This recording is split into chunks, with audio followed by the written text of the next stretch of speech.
Programa Em Cartaz, um oferecimento Topázio Cinemas. Olá! Nosso pacotão de estreias da semana nos cinemas foi dividido em 2 vídeos. O primeiro, já disponível no canal, é sobre um filme Minecraft. Nesse aqui eu falo de Presença, Código Alarum e Um Dia Daqueles. Mas só depois que você se inscrever aqui no canal. Vou esperar! Pronto! É tão rápido e indolor para fazer isso que a gente já pode seguir com o programa. Falando de forma bem resumida, Presença é um filme sobre uma família que se muda para uma casa mal assombrada. A convivência vai ser ruim, difícil e impossível para os dois lados, então alguém vai ter que ceder. Resumindo assim, se parece com 1 milhão de filmes que a gente já viu antes. Mas diretor e roteirista prepararam algumas surpresas. E quem são o diretor e o roteirista de Presença? São 2 sujeitos experientes e com carreiras marcadas pela versatilidade, além da óbvia qualidade.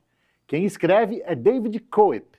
Ele já tinha algumas obras no currículo antes de participar de uma verdadeira revolução que é Jurassic Park, o primeiro, e o segundo também. Trabalhou com Brian De Palma em O Pagamento Final e em Olhos de Serpente, com David Fincher em O Quarto do Pânico. Escreveu o primeiro Homem-Aranha, o primeiro Missão Impossível, Anjos e Demônios, os 2 últimos Indiana Jones. Um craque. Já sobre o diretor Steven Soderbergh, eu falei bem recentemente aqui no Em Cartaz, coisa de 1 mês, quando do lançamento do, até então, mais recente filme dele, o excelente Código Preto. Dizia eu que ele é um dos diretores mais versáteis e talentosos do cinemão hollywoodiano, que alterna grandes e pequenos projetos, trabalhos mais ousados e até experimentais e outros bem pipoca. Que ele ganhou a Palma de Ouro em Cannes e concorrendo ao Oscar de melhor roteiro original logo na estreia dele no cinema, em Sexo, Mentiras e Videotape, em 1989. Depois disso, fez filmes tão distintos quanto Irresistível Paixão, Erin Brockovich, Uma Mulher de Talento, primeira indicação dele ao Oscar de melhor diretor, Traffic, indicação e vitória no Oscar de melhor diretor, 11 Homens e um Segredo e suas continuações, a ficção científica Solaris, a biografia em 2 partes de Che Guevara, Contágio e até Magic Mike, entre muitos outros trabalhos em uma filmografia extensa. E trabalhando rápido, algumas vezes com orçamentos modestos, ele pode se dar ao luxo de experimentar, trazer propostas ousadas, diferentes. Esse novo filme dele, por exemplo, foi rodado em apenas 11 dias. Em mais 11, ele já estava editado, até porque só tem 33 cortes de câmera. Então, trabalhando nesse esquema papum, mesmo se não der tudo certo, né, foi tudo muito bem, logo ele já faz outro filme e esse já é passado. Presença tem uma história muito interessante por trás. Quando os óculos e aparelhos de realidade virtual entraram na moda uns anos atrás e algumas pessoas apontavam que o futuro do cinema passaria por eles, Steven Soderbergh foi uma das pessoas que rejeitou essa ideia.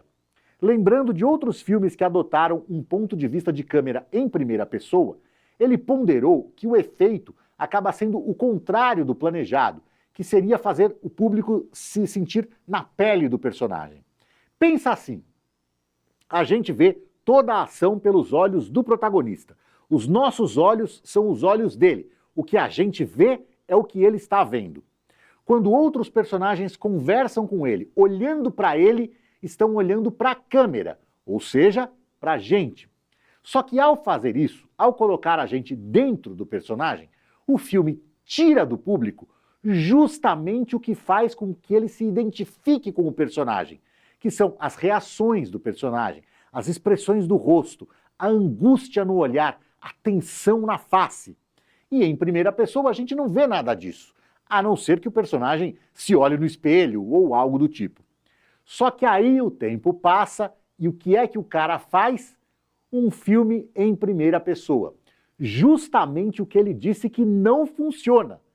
Mas é que ele achou um ângulo para contar essa história. O ponto de vista do filme é o ponto de vista da entidade misteriosa que assombra a casa. O nosso olhar é o olhar do fantasma. E aí, isso muda tudo. E essa é uma das marcas de um grande diretor. Encarar uma limitação e pensar em como superar essa limitação. E a julgar pelos relatos de onde o filme foi passando, o resultado impressionou.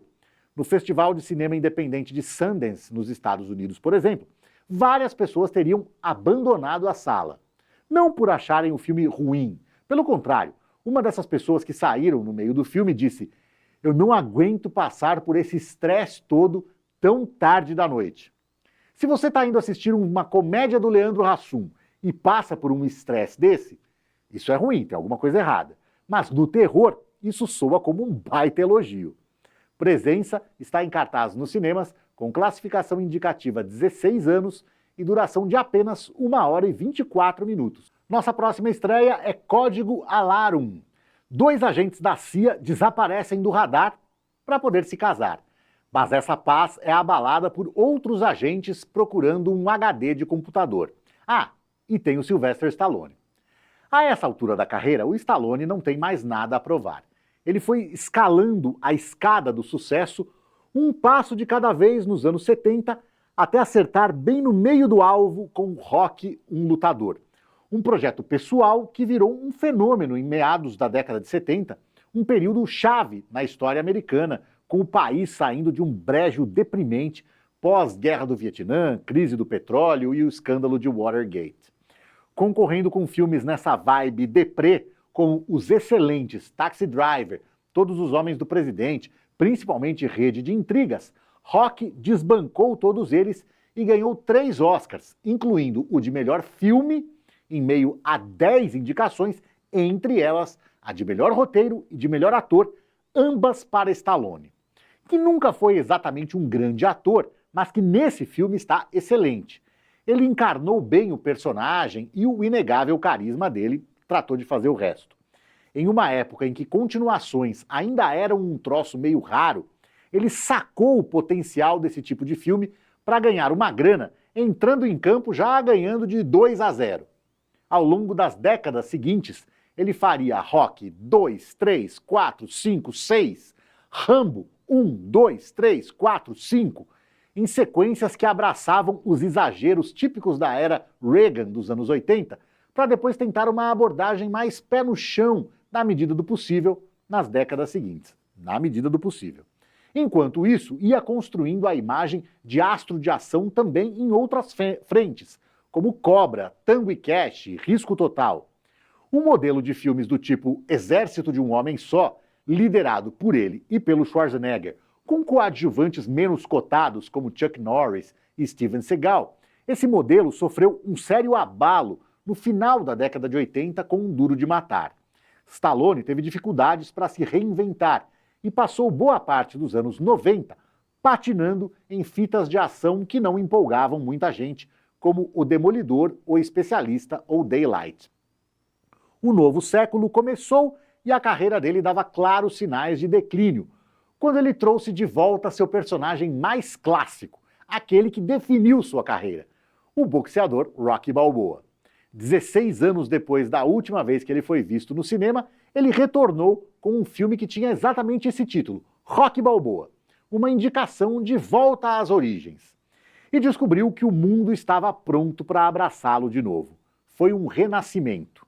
Vieram então Os Mercenários e suas continuações, homenagens nostálgicas e que pegaram muito bem junto ao público do tipo de filme que ele fazia nos anos 80, se reuniu mais uma vez com o antigo rival Arnold no divertido Rota de Fuga, subiu no ringue para enfrentar outro intérprete de boxeador famoso do cinema, Robert De Niro, de Touro Indomável, no filme Ajuste de Contas. Tudo era festa. Foi até parar na Marvel, com um personagem em Guardiões da Galáxia, e na DC, em Esquadrão Suicida. E até emplacou um raro spin-off que é bom de assistir, que é a trilogia Creed. Ele participou só dos 2 primeiros e foi indicado ao Oscar de coadjuvante pelo primeiro.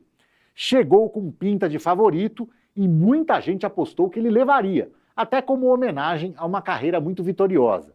Mas o prêmio acabou ficando com Mark Rylance, de Ponte dos Espiões. Stallone não escondeu a decepção, até por saber que dificilmente ele teria outra chance. Pelo menos por enquanto essa chance não apareceu mesmo. E às portas dos anos 80, quer dizer, às portas dos 80 anos, né, não parece provável ou possível que apareça essa oportunidade. Quer saber? Dane-se, ele não precisa do Oscar. Trabalho é o que não lhe falta. Um outro filme que está em cartaz nos cinemas agora, Resgate Implacável, com o Jason Statham, tem roteiro e produção dele. E ele ainda tem nada menos que 12 projetos em andamento como produtor, 6 como ator e 1 como roteirista, que é a frequência de Rocky. Tá tudo muito bem e nem Código Alarum, que tem a curiosidade extra de contar com a brasileira Isis Valverde no elenco, substituindo a Camila Queiroz, não vai ser nem esse filme que vai estragar essa boa fase dele. O filme está em cartaz nos cinemas com classificação indicativa 16 anos e duração de 1 hora e 35 minutos.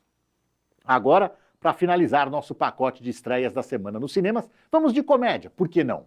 Em Um Dia Daqueles, 2 amigas estão em uma corrida contra o tempo para conseguir o dinheiro do aluguel, né, que o namorado de uma delas perdeu. Se elas não conseguirem a grana, vão ser despejadas. E, além de tudo, a amizade vai ficar em risco, né? Para evitar essa verdadeira tragédia, elas vão se meter na maior aventura. O diretor Lawrence Lamont, estreante em longas-metragens, depois de muitos trabalhos em vídeos musicais e na série de TV Maldito Rap, onde trabalhou com a roteirista Cyrita Singleton, ele foi claro e direto sobre a inspiração para o filme. Outras comédias agitadas com elenco majoritariamente negro. No caso, Sexta-feira em Apuros, com Ice Cube e Chris Tucker, e Ricas e Gloriosas, com Halle Berry, ambos filmes dos anos 90. São filmes também estrelados por duplas, que é o caso de Um Dia Daqueles. Aqui, a parceria é entre a ótima e carismática Keke Palmer, de As Golpistas e Não Olhe, e a cantora e compositora SZA, S-Z-A, estreando como atriz. Eu confesso que eu não conhecia a SZA, mas como eu faço meu trabalho, fui pesquisar. E encontrei uma figura bem interessante. Ela é discreta em relação à sua vida pessoal, mas não se esconde quando o assunto são causas sociais. Já abraçou várias, desde as pontuais, como a ajuda a vítimas de um furacão, até as que exigem atenção constante, como a questão ambiental e a defesa dos palestinos. Também é uma pessoa muito aberta e honesta em relação às suas questões de saúde mental, como a depressão que ela enfrenta e enfrentou, principalmente quando 3 ex-namorados dela morreram na sequência. Além disso, como ela tem um passado como ginasta, ela ainda foi capaz de dispensar dublês nas cenas que exigiam mais dela do ponto de vista físico. Eu não sei se a carreira dela nas telas vai muito para frente, mas com um pacote desses, a gente torce pelo sucesso da moça. Um Dia Daqueles está em cartaz nos cinemas com classificação indicativa 16 anos e duração de 1 hora e 37 minutos. Tchau!